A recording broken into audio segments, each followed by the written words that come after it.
રાજ્યમાં વિશ્વકક્ષાનું IT infrastructure પ્રસ્થાપિત કરવા વિવિધ નીતિઓનું અસરકારક અમલીકરણ કરવામાં આવશે.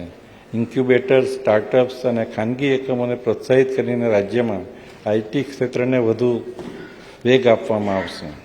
સેમિકન્ડક્ટર પોલિસી અંતર્ગત સહાય આપવા માટે ₹924 કરોડની જોગવાઈ. ઇલેક્ટ્રોનિક પોલિસી અંતર્ગત આ ક્ષેત્રના ઉદ્યોગોને સહાય માટે ₹125 કરોડની જોગવાઈ. આઈટી પોલિસી અંતર્ગત રોકાણને આકર્ષી આ ક્ષેત્રના ઉદ્યોગોને વિકાસ કરવા માટે ₹40 કરોડની જોગવાઈ. ગુજરાત આઈટીઆઈ સ્ટાર્ટઅપ પોલિસી અંતર્ગત સ્ટાર્ટઅપ ઇકોસિસ્ટમને મજબૂત કરવા, આર&ડી ઇન્ફ્રાસ્ટ્રક્ચરનો વિકાસ કરવા તેમજ ઉચ્ચ ગુણવત્તાયુક્ત માનવબળ તૈયાર કરવા માટે ₹10 કરોડની જોગવાઈ. ચતુર્થ સ્તંભ આર્થિક પ્રવૃત્તિઓનો વિકાસ. ખેડૂત કલ્યાણ, કૃષિ, ખેડૂત કલ્યાણ અને સહકાર વિભાગ માટે કુલ 22,194 કરોડની જોગવાઈ.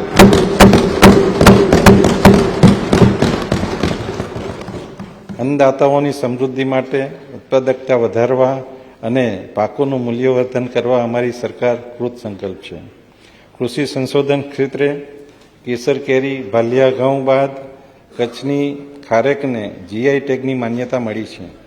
કૃષિ અને સંલગ્ન પ્રવૃત્તિઓ જેવી કે બાગાયત, પશુપાલન, એગ્રો પ્રોસેસિંગ અને એગ્રો માર્કેટિંગના અદ્યતન ટેકનોલોજીના ઉપયોગ માટે સઘન પ્રયાસો હાથ ધરી ખેડૂતોની આવક વધારવાનું અમારી સરકારનું ધ્યેય છે. પાક કૃષિ વ્યવસ્થા. ટ્રેક્ટર તેમજ કૃષિ યાંત્રીકરણને અને વિવિધ ખેત ઓજારોની ખરીદીમાં સહાય આપવા માટે ₹701 કરોડની જોગવાઈ. વન્ય પ્રાણીઓ દ્વારા થતા ખેડૂતોના પાકને નુકસાન થતું અટકાવવા ખેતરની ફરતે કાંટાળી તારની વાડ માટે સોલાર ફેન્સિંગ બનાવવા સહાય માટે ₹350 કરોડની જોગવાઈ. કૃષિ ક્ષેત્રે અદ્યતન ડ્રોન ટેકનોલોજી, કૃષિ વિમાનને પ્રોત્સાહન આપવા તેમજ દાણાદાર યુરિયાના વિકલ્પ સ્વરૂપે જમીન સ્વાસ્થ્ય જળવાય તે હેતુથી નેનો યુરિયાનો વપરાશ વધારવા માટે ₹56 કરોડની જોગવાઈ. ગુજરાત રાજ્યના ખેડૂતોને મિલેટ્સ વાવેતર વિસ્તાર વધારવા પ્રેરણા મળે અને મૂલ્યવર્ધન કરી પોતાની આવકમાં વધારો કરે તે હેતુથી બિયારણ સહાય, પ્રચાર પ્રસાર માટે ₹35 કરોડની જોગવાઈ. પ્રાકૃતિક કૃષિ.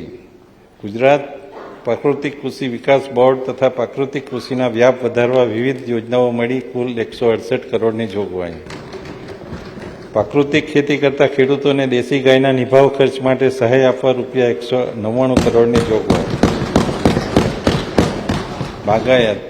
સંકલિત બાગાયત વિકાસ કાર્યક્રમ હેઠળ બાગાયતી પાકોના વાવેતર, વિવિધ ખેત કાર્યો તેમજ પાક સંગ્રહ માટે ₹294 કરોડની જોગવાઈ. મસાલી પાકોના સર્ટિફાઈડ બિયારણ, પપૈયા પાકમાં ફળ પાક ઉત્પાદકતા વધારવા માટે ફળ પાકોના જૂના બગીચાઓના નવસર્જન માટે ₹18 કરોડની જોગવાઈ.